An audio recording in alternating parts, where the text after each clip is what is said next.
It's time for the legendary banner. That's right, it's the end of February, right before a hero arises, and it's time to see who will be the new legendary of this month. Oh, it's Sakura. Oh. Okay, I mean, she looks good. I'll give you that. I did make a poll in my members chat, like, will it be a Fates Royal? And it was. Sakura was the last one I was expecting, though. I was expecting Leo or Takumi, to be honest. So we have a staff flying legendary. That's cool. We haven't really got a staff legendary, so that's pretty cool. Gives resistance buff. So we have a preference weapon. This says salvage. This says slaying has the typical condition where it can't lower cooldown below 1. You get dazzling staff here, which is not good for me. I was hoping it was going to be wrathful. At start of turn, if you're within 2 spaces of an ally, you're going to get attack speed plus 6 as a visible bonus, and then a new visible bonus called Salvage, which essentially enables CANTO 2, and when CANTO control is applied to unit, if unit's range equals 1, unit can move 2 spaces with CANTO instead of 1 space, and if unit's range equals 2, unit can move 1 space with CANTO instead of 0. So this effect is kind of crazy. Oh my god. So this makes it so that essentially CANTO control has just lost quite a bit of value, I would say. Being able to stop a unit from moving at all is a big deal. So being able to not really do that is a big blow. The melee one going to 2 is kind of crazy. 1 is like decent, like you can still move into position, but like 2 is where it gets really kind of like valuable in my opinion. With range, even 1 can be very valuable because you can move back into like far save range, which could protect you from getting killed, right? So I do think this is a really cool effect to add to the game, though I do think it kind of makes CANTO control worse, which I'm not too good. I don't know how I feel about that yet, so we'll have to see how I feel about that after I actually play with it. Also, and the following stats to unit and allies within 2 spaces for 1 turn, unit can move to a space adjacent to any ally. So you also get the formation buff, right? So pretty powerful support there when it comes to mobility. But then it goes a step farther for allies with the salvage effect active when CANTO triggers. If an ally is within 6 spaces of that unit, ally can move to a space within 2 spaces of unit, even if that movement exceeds CANTO distance limit. So not only are we getting an effect that like soft counters CANTO control, but now we have an effect in Sakura's weapon that essentially hard counters CANTO, right? This allows you to go in, kill things, and then get all the way back out, essentially, as long as there's an ally within those 6 spaces, which is a very large range. This is kind of giving like the CANTO effect that we saw with like Kagura, right? Where you could like just teleport back. Not Kagura, I'm sorry, Nina. That's a very powerful effect. So this is very scary for like, let's say, hit and run, right? That's become really, really good in Ether Raid's offense because of safe defense, and now this could be more of a viable strategy even in summoner duels as well. So I think this is a very powerful effect, but we still have her combat effects. Let's check those out. If she initiates combat after she's within 2 spaces of an ally, we're gonna get a bonus to attack and speed equal to 20% of a visible speed at start of combat plus 6 uncapped. So nice little effect there. You're gonna get 15% true damage based off the foe's attack, but not with AoEs. You're also going to neutralize effects that guarantees foes follow-up attacks and effects that prevent your follow-up attacks, so you're going to get full no follow-up, and you're going to get anti-guard. Okay, so just looking at this, this is a very powerful weapon. Now, when it comes to combat, she has pretty solid combat overall, right? She has the things that she needs, such as stats and true damage, and even NFU, which is very nice for healers because it's not the easiest thing to get, and even anti-guard, which means she can get pretty consistent specials as well.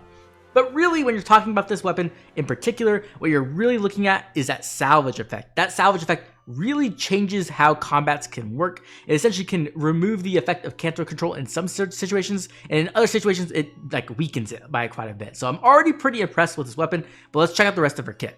We also have Ice Lock, which is easily the best healer assist skill at the moment. Very, very valuable in pretty much every single game mode, so that's very nice as well. We then have Sway Attack Speed, which is going to be if there's an ally within 3 spaces of you, or if you initiate combat, you're going to get a bonus to your attack speed during combat equal to 8 plus a number of allies within 3 spaces, a max of 12, and you get Wrathful Staff. So this is really nice. We already saw this on a Dane, I believe, but it was attack and res. Now it's attack and speed. What I was really hoping for was the dazzling version of this, so I could give that to Alencia, because honestly, healers don't have that great of A slots, and this is by far their best one. So very nice to see that. We then have another newbie skill, Called to Serve. So this is a new upgraded tier 4 version of the skill, which is really cool. If a rally or movement assist skill is used by unit, grants neutralizes foes bonuses during combat to unit, target ally, and allies within 2 spaces of target after movement for 1 turn. Allies on the map with the neutralize foes bonus during combat status effect deal +5 true damage during combat. Okay, wow. And then also you're going to get speed and res -4 on the foe. You're also going to get true damage equal to +X during combat, where X is the number of allies on the map. With that effect, the dual bonuses effect, ×5, max of 15, no AoEs. This is a really cool effect. Once again, this is kind of like Detect in a certain way, right? Where Detect does the same thing, but it's looking at exposure and then it gives a dual speed defense effect, right? So this is similar to that, but instead it's going to give a dual bonus effect out to you and your allies, but instead it's going to give true damage this time. So I think this is a pretty powerful effect for healers. It allows you to offer up some nice support, but also offers some true damage as well. So I think this is great. I love this. And then lastly, we have our preference C skill, Quiet Strength. For allies on the map with the salvage effect active and allies within 2 spaces of Sakura, you're going to get a bonus to attack speed, defense, and res +5. You're also going to get 7 true damage, but not with AoEs. You're also going to get 7 flat damage reduction, which is brave as well. And you're going to get special cooldown count -1 to ally before allies first attack during combat. So you're going to get that preempt pulse special jump effect. So this is already some very powerful support. Now, obviously, it does require you to have the salvage effect, and if you don't have that, you don't really get any of this. So in a way, it kind of ties those two effects together and makes salvage even more valuable and more powerful, right? Getting all those stats, getting true damage, flat DR, and even a special jump on one bonus is really, really insane. And when you combine that with an effect that essentially gives CANTO 2 and a way to get around CANTO control, you're looking at one of the best bonuses in the entire game, in my opinion. But on top of that, let's look at the other effects.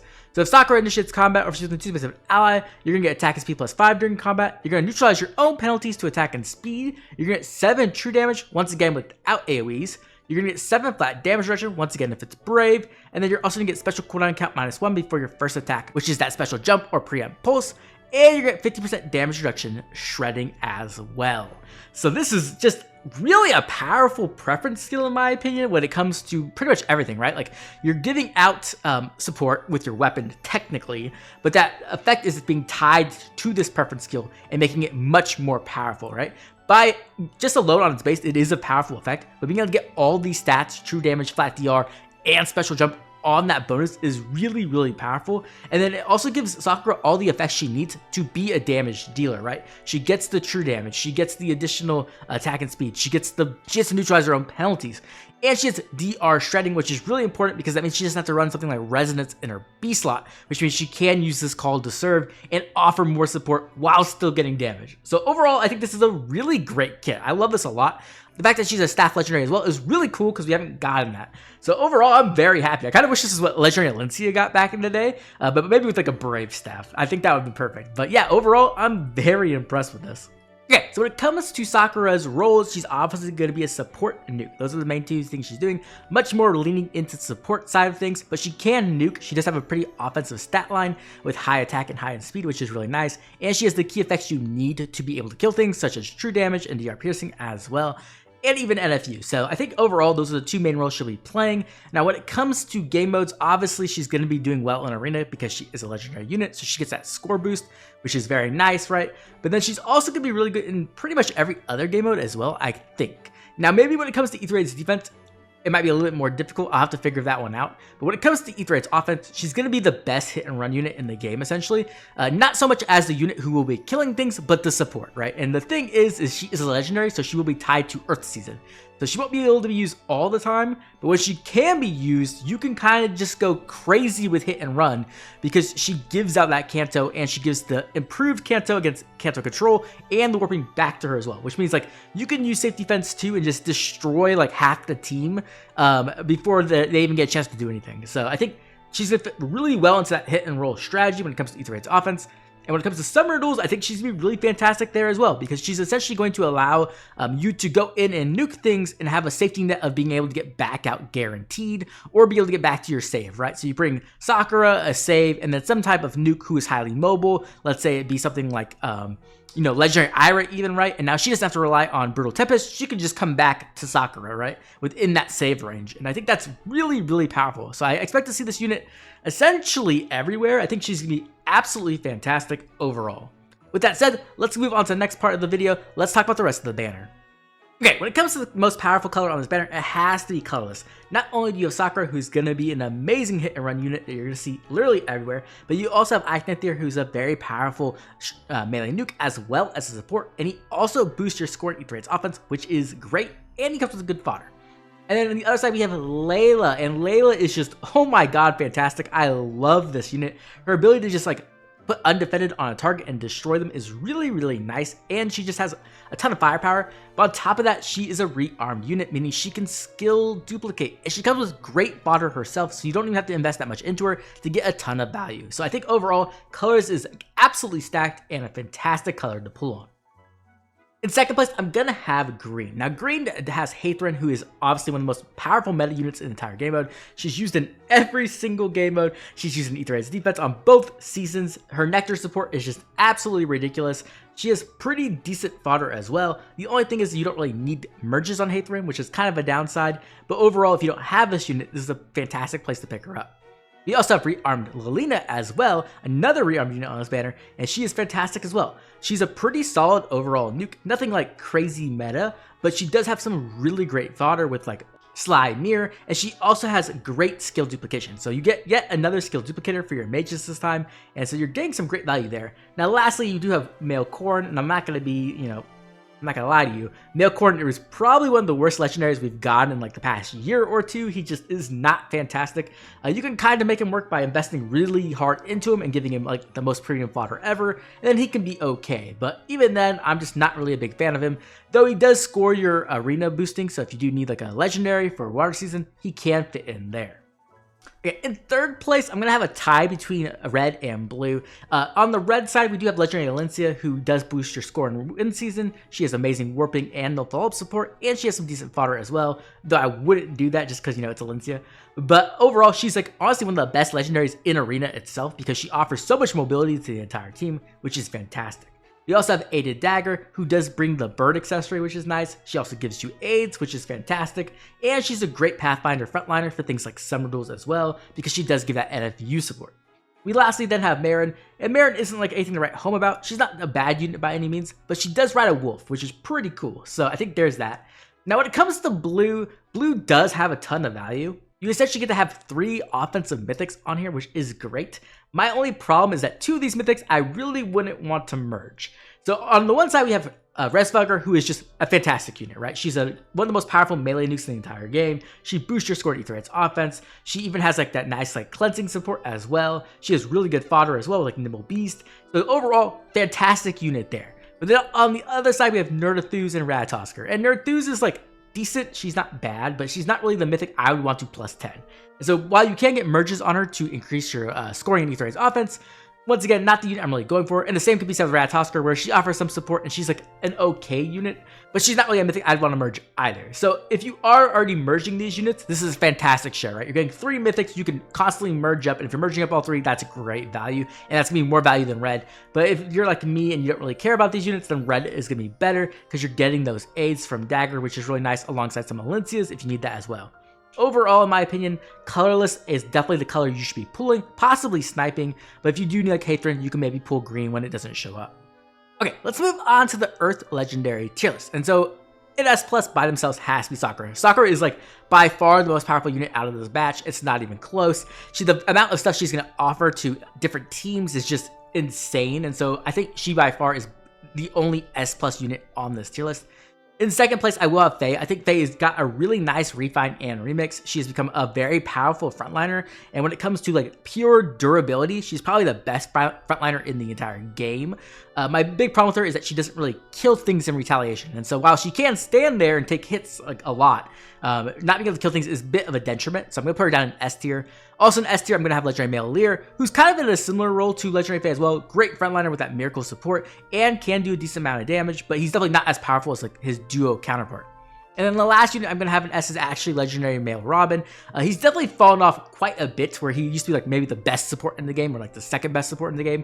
Now he's just kind of more niche, but I will say Unity has gotten pretty strong lately, and it kind of could come back if like Robin got some like big power upgrades, either through new skills or like a refine and remix, because there's so many debuffs being thrown around. Unity's pretty solid actually, so I'm gonna keep him in S tier towards the end though.